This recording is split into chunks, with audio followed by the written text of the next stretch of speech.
محله ما یه شهرک کارگری تکراری و ساده کنار اصفهانه. اینجا همه چی شبیه هم بود.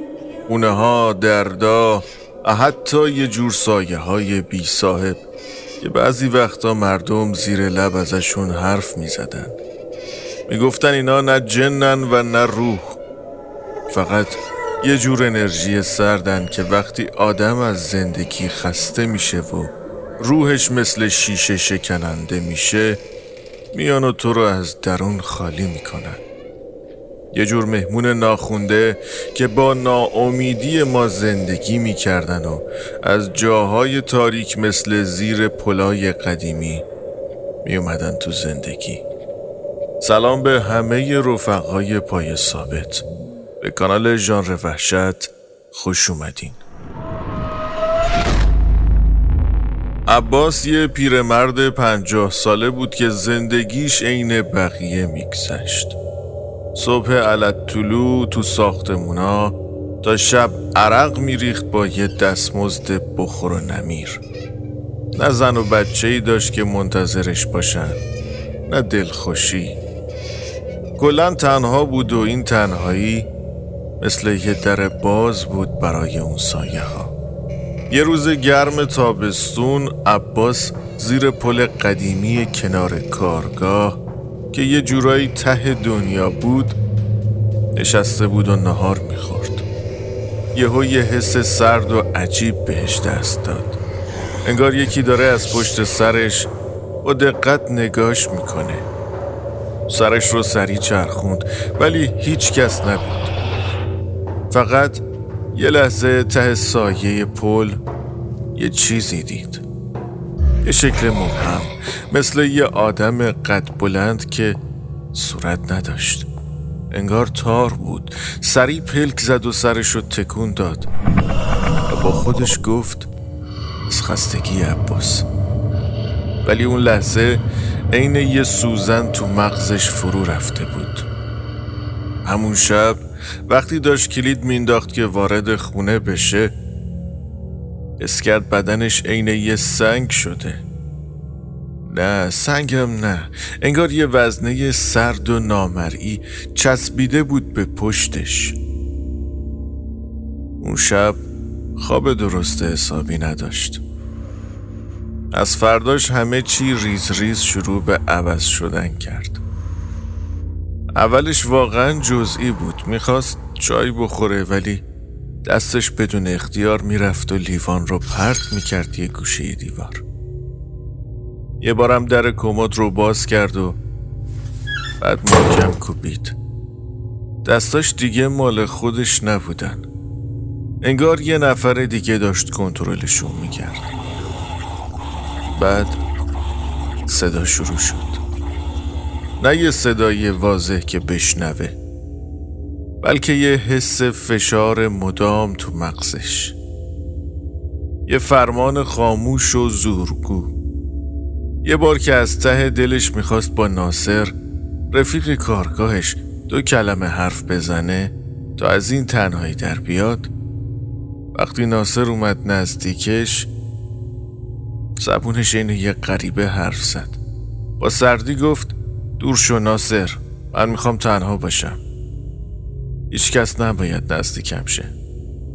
عباس از پشت اون جمله ها با چشمای خودش التماس میکرد که نه ناصر نرو، اما زبونش تابع یه نیروی دیگه بود. این حس که داره از تو بدن خودش تماشا میکنه مثل یه زندانی درون یک قفس گوشتی روز به روز بدتر میشد. اگه تا اینجا داستان رو دوست داشتید لایک کنید و یه کامنت بذارید تا منم بدونم اینجور داستان ها رو میپسندید. ناصر دیگه نمیتونست بی خیال عباس بشه. مدام میدید عباس سر کار یهو وای میسته و به یه گوشه دیوار سیمانی زل میزنه. یه روز بدترم شد. عباس بدون هیچ دلیلی دیواری رو که تازه بالا آورده بودن با چکش و کج سلیقگی شروع کرد به خراب کردن. وقتی ناصر با ترس صداش کرد و گفت عباس چته رفیق؟ چرا این کارو میکنی؟ عباس چرخید. اون چشمای خسته همیشگی نبودن. 2 تیله سیاه و خالی بودن که تو صورت ناصر زل زده بودن. با یه صدای آروم و صاف که اصلا شبیه عباس نبود گفت اون دیگه اینجا نیست. من الان جاشم. کار من اینه که همه چی رو خراب کنم. ناصر خندید که بگه شوخی بود، ولی وقتی دید عباس حتی یه پلک هم نمیزنه ته دلش خالی شد. شبها ناصر از نگرانی تقریبا هر شب میرفت جلوی خونه کوچیک عباس که توی کوچه بنبست کمی دورتر بود. یه شب دید که چراغ خونه عباس روشنه. آروم رفت نزدیک و از کنار پرده نازکی که کشیده بود داخل را نگاه کرد. همونجا بود که یخ کرد. عباس با یه چاقوی کند و قدیمی تو دست کنار دیوار پذیرایی ایستاده بود و داشت روی گچ دیوار خط میکشید. نه خط معمولی، بلکه خطوط کج و معوج و عجیب که شبیه هیچ نقشه‌ای نبودن و بیشتر شبیه خطوط دیوانه‌وار یا آدم تسخیر شده بودن. ناصر دیگه نتونست صبر کنه. سریع رفت سمت در و محکم در زد. صدای تق تق در عباس رو از کارش کشید بیرون. لحظه‌ای طول کشید تا در رو باز کنه.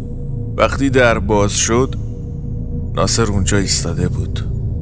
تو اون لحظه در کسری از ثانیه اتفاق افتاد. چشمای عباس از اون حالت سرد و خالی برگشتن. اشکی توش حلقه زد و با صدایی ضعیف و خفه عین یه اعتراف تلخ زمزمه کرد. ناصر، من دیگه تو بدنم نیستم. اون منو رونده بیرون. فقط میتونم نگاه کنم. نزار. حرفش نصفه موند. انگار یه دکمه رو از بیرون فشار دادن. اون حس ترس و التماس توی آن ناپدید شد. چشماش دوباره بیروح و سیاه شدن و یه خنده سرد و بی‌معنی روی لبهاش نشست.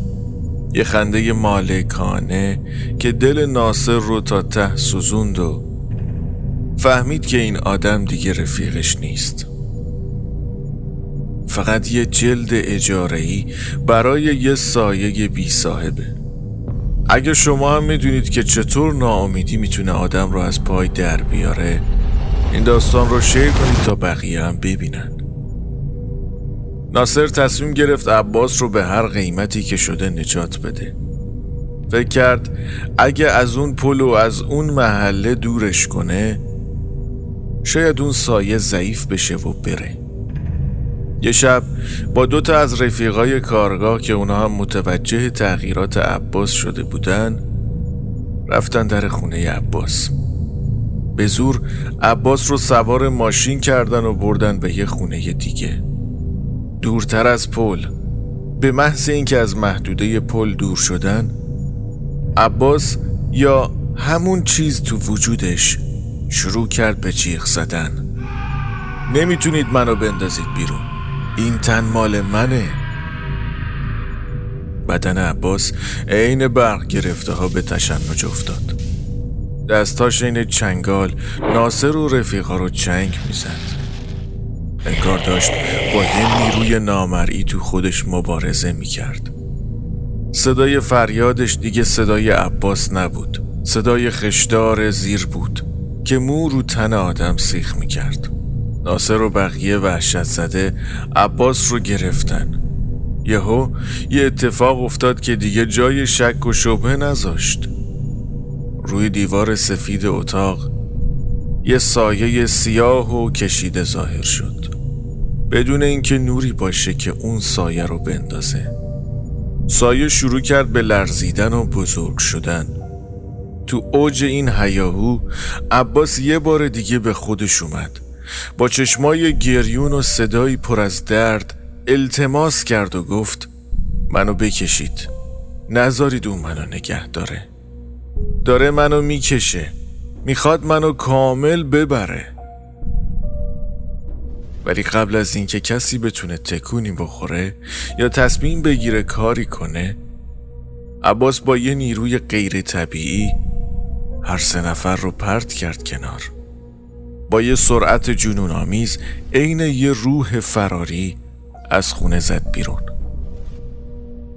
ناصر و رفقا تا به خودشون اومدن فقط دیدن که عباس مثل یه نقطه سیاه تو تاریکی شب سمت پل قدیمی میدوه و تو دل ظلمت غیب میشه. چند روز گذشت، نه تو کارگاه کسی عباس رو دید، نه تو خونش بود. ناصر که دلش آروم نمی گرفت دوباره برگشت زیر همون پل شوم. تاریک و سرد بود. هیچ اثری از عباس نبود. انگار زمین دهن باز کرده و اونو قورت داده بود. ناصر داشت با ناامیدی برمیگشت که یه چیزی توجهش رو جلب کرد. درست روی زمین خاکی زیر پل، همون خطوط کج و غریب که عباس روی دیوار خونش کشیده بود با یه جسم تیز حکاکی شده بودن. دقیقاً همون نقشه مرموز. ناصر بهشون نگاه کرد، انگار داشت رمز یه اتفاق وحشتناک رو میدید، ولی نمیفهمید. ناصر با یه حس بد برگشت شهرک، خسته و دلنگرون. وقتی داشت از کنار یه کوچه تاریک رد میشد، یهو حس کرد یه سایه سرد پشت سرش داره حرکت میکنه. قلبش تون تون میزد. تو خونه مستقیم رفت جلوی آینه. به خودش نگاه کرد. برای یه لحظه، فقط یه لحظه، به نظرش اومد که چشمای خودش تیره تر از همیشه شدن. یه تیرگی عمیق و خالی. ناصر دستاشو مشت کرد. حس کرد بدنش یکم سنگینه. فقط یکم. درست مثل عباس زیر یه وزنه سرد. ناصر لرزید. با خودش گفت نه بابا، اینا همش توهمه. سعی کرد اون فکر رو از سرش بیرون کنه، ولی وقتی دستش رو برد که لیوان آب رو برداره و بی اختیار لیوان با یه ضربه محکم افتاد روی زمین، فهمید که بعضی مهمونها هرگز رفتنی نیستن. نظر شما چیه؟ به نظر شما اون سایه بی صاحب ناصر رو هم تسخیر کرده؟ برای اینکه بقیه داستانهای ما رو بتونید دنبال کنید، کانال رو سابسکرایب کنید و نظرتون رو درباره دست‌های غریبه بگید. شبتون بخیر رفقا.